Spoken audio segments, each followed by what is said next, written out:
बुद्धिमान व्यापारी की कहानी। एक बार गरीबी की देवी ज्येष्ठा देवी और धन की देवी लक्ष्मी देवी में बहस हो रही थी। दोनों इस बात पर एक दूसरे से बहस कर रहे थे कि दोनों में से कौन ज़्यादा सुंदर दिखती है।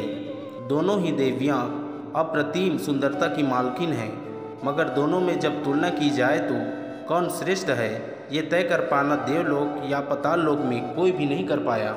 इस बहस का कोई अंत होता नहीं दिख रहा था। तभी दोनों देवियों ने अब इस मुद्दे को धरती लोक पर जाकर सुलझाने का मन बनाया। जब दोनों धरती पर जिस स्थान पर पहुँचे तब वहाँ से एक व्यापारी गुजर रहा था। दोनों देवियों ने तय किया कि इस बात का फैसला इस व्यापारी को पूछकर किया जाए। दोनों देवियों ने उस व्यापारी को अपने पास बुलाकर अपनी अपनी बात बताई और कहा कि अब तुम ही बताओ कि हम दोनों में से कौन ज़्यादा सुंदर है। व्यापारी को यह समझते देर नहीं लगी कि दो शक्तिशाली देवियाँ खुद उसको दर्शन दे रही है। व्यापारी ये भी जानता था कि लक्ष्मी देवी खुश हो जाए तो जीवन में धन की कभी कमी नहीं होगी, लेकिन अगर नाराज़ हो गई तो वो चाहे कुछ भी कर ले, उसके पास कभी धन नहीं आएगा।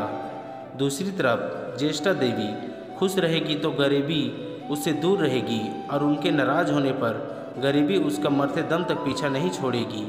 व्यापारी दुविधा में पड़ गया। ना ही वह धन की देवी को नाराज़ कर सकता था और ना ही वह गरीब की देवी को। दोनों से ही दुश्मनी लेना उसको बर्बाद कर सकता था।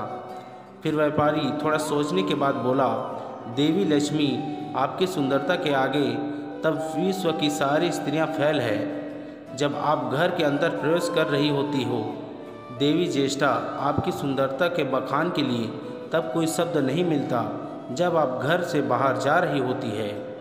इस तरह चतुराई से व्यापारी ने बिना किसी को नाराज़ किए दोनों को ही खुश कर दिया। दोनों ही देवियाँ उस व्यापारी को आशीर्वाद देकर चली गई। दोस्तों, चतुर और समझदार व्यापारी की कहानी हमें सिखाती है कि किस तरह से किसी मुसीबत से बाहर निकला जा सकता है और उस मुसीबत से भी लाभ उठाया जा सकता है। दोस्तों, कहानी अच्छी लगी हो तो हमारे YouTube channel Hindi motivation video को लाइक, सब्सक्राइब और शेयर कर दीजिए। धन्यवाद। मिलते हैं और भी ऐसे ही शिक्षाप्रद कहानियों के साथ।